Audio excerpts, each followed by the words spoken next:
Thinking about setting up a family trust? Here's everything you'll need to know before you start. Family trusts are one of the most effective ways to manage assets, protect wealth, and distribute income within your family. But before you rush in, there are a few key things you'll need to have ready. In this video, I'll walk you through all the essential components of setting up a family trust in Australia, including the trustee, appointer, settlor, beneficiaries, plus what you need to do once the trust is created. What is a family trust? A family trust, also known as a discretionary trust, is a legal structure where a trustee holds and manages assets on behalf of beneficiaries, usually family members. The key advantage is flexibility. The trustee can decide how income or assets are distributed each year. This makes family trusts an effective tool for tax planning, asset protection, and wealth preservation across generations. Choosing a trustee. The first step is to decide who will act as the trustee. This is the person or company responsible for managing the trust's assets and making all decisions about how income or capital is distributed.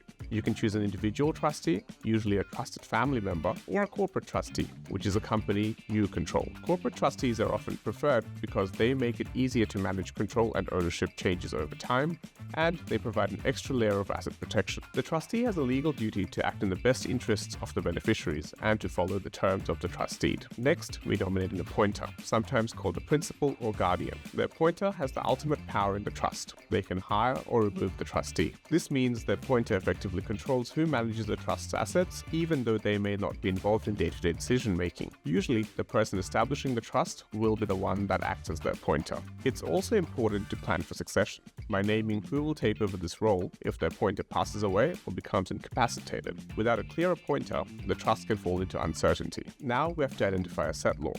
The settlor is the person or entity who creates the trust by contributing a small initial amount of money, typically $10 or $20 called the settlement sum. The settlor must be independent, meaning they cannot be a beneficiary or closely related to one. This ensures the trust is valid and avoids tax complications. Once the trust is established, the settlor's role ends. They have no further control, benefit, or involvement in the trust. Now you have to decide your beneficiaries. Your beneficiaries are the people or entities who can receive income or capital from the trust. Usually your family members, but they can also include companies or other trusts you control. And here's where the magic happens. Beneficiaries can be listed as named beneficiaries or as classes.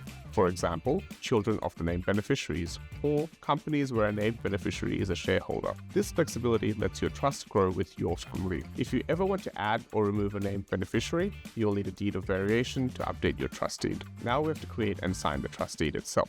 The trust deed is the document that brings everything together. It's a legal document that sets out who the trustee, appointer, and beneficiaries are, how the trust operates, the powers of the trustee, rules for distributing income and capital. It's crucial that your trust deed is drafted correctly from the start. Errors or vague terms can cause serious problems later, including the loss of tax benefits or even an invalid trust.